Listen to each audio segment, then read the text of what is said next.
At Huanggang Fishing Port on Taiwan's north coast, burning torches once lit up the coast every night. Fishermen used a chemical property of calcium carbide to light fires in the water and attract small fish. The process was a tradition that spanned decades. However, as technology slowly made fire fishing obsolete, the sun eventually set on this unique tradition.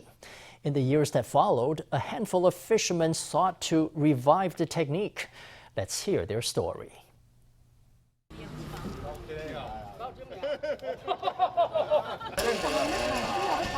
It's evening at Huanggang Fishing Port in New Taipei's Jinshan district, and a light breeze fills the air.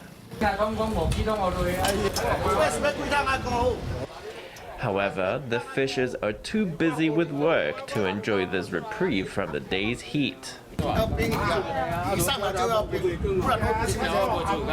Boat captain Lee Ko-tung and his crew prepare to head out to sea once the sun goes down. Among the things they prepare is one very special item.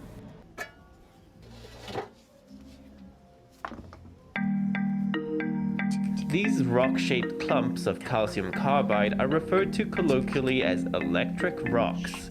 Since Japanese colonial times, fishers have used them to attract schools of fish. Calcium carbide reacts with water to produce acetylene gas and calcium hydroxide, which ignites to produce a flame. Fishers use this property of the compound to light torches in the pitch-black darkness of the night to catch small fish such as sardines and anchovies. At the bottom of the sea, large fish eat smaller fish. The larger fish chase the smaller fish toward the coast. When the fish form a school, we can catch them. When the calcium carbide ignites, it makes a popping noise. Fishers refer to this fishing method as fire fishing. When they fish using this method, they have a clear division of labor and cooperate closely with each other. On one boat, there are at least 7 fishers, and among them, the most important person is the fire master, the one who stands at the bow of the vessel holding the torch. Also very important is the person driving the boat. They have to be very familiar with the coastline, and after them is the person who casts the net. These 3 individuals are very important. The fire master is also the boat captain, and whether to go out to sea on any given day or which direction to sail toward is up to him. Lee has decades of experience as a fire master. His most important task as such is to locate schools of fish. I lay there looking down into the water, my head lowered. When there are fish, the water will be blue. They swim continuously alongside the boat. A large number of them continuously swimming. They are just like fireflies.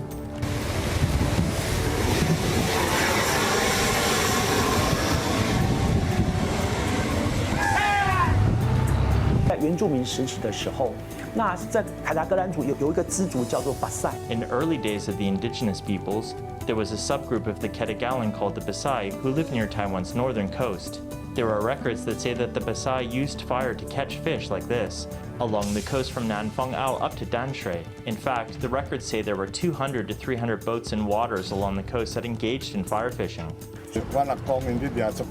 When my grandfather fished back in the day, it was very hard work. He used fire to catch fish, one torch after another. He couldn't let the fire go out. Later on, he used kerosene. He would have to work the kerosene with one hand while lighting the torch with the other. It wasn't very easy, so later he switched to using calcium carbide. For generations, fire fishing boats stretched along the sea like shining stars, a sight that Jinshan was famous for. This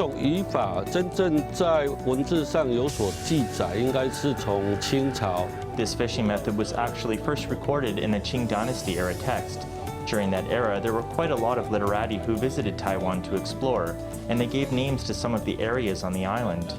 8 areas in what is now Jinshan district were named at that time, one of which was Huanggang Fishing Port. Fire fishing is part of the coastal fisheries, and its season is from May to August or September. In the 1960s and 1970s, most fire fishing was done off the coast of Jinshan, and the practice brought great wealth to the district during that time. I've been a fisher since I was little. Back then, it was all fire fishing. There were 40 or 50 boats. In those days, Huanggang was like a city that never sleeps. The port was filled with boats, and the whole area was bustling with activity. Men would fish throughout the night and then bring their catch to women at the port who would gut and blanch the fish. Early in the morning, around 3 or 4 a.m., we would be up blanching the fish. By the time we finished it, it would be daybreak. With the sun up, we would put the fish out to dry.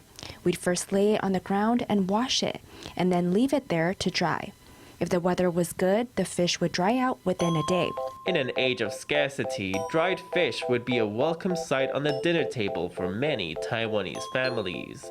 It was also greatly enjoyed by the people of Jinshan itself.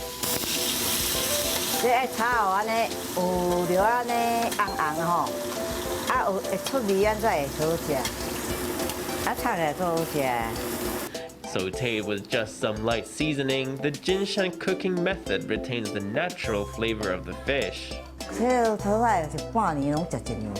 They fish for half a year and eat the catch for a year. Once autumn sets in, you can't fish. You can only fish in the months around the start and end of summer.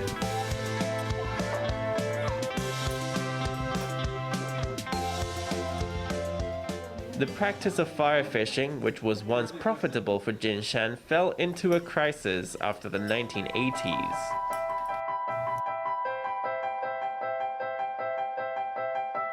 The first problem the town encountered was its aging fishes. As society underwent transformation, young people began leaving small towns like Jinshan for the city. Improvements in fishing equipment also made fire fishing less attractive for fishers. There were great improvements to refrigeration, and there was also progress in fishing methods. Think about those who fish in distant waters. They head out to sea for long periods at a time, and they can catch quite large fish. The profits will be comparatively higher. With smaller boats like those used in fire fishing, you can't catch that many fish. Fishers are definitely going to choose what's most profitable for them.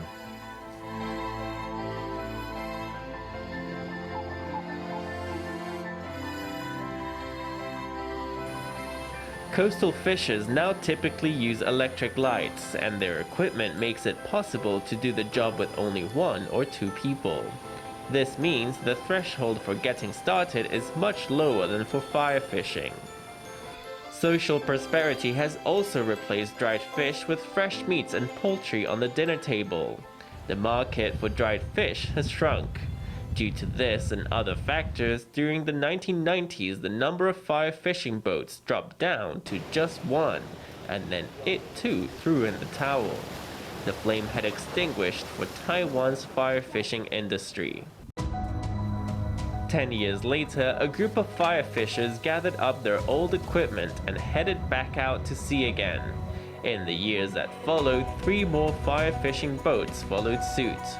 They began catching Japanese sardinella in addition to the smaller fish that fire fishers traditionally caught.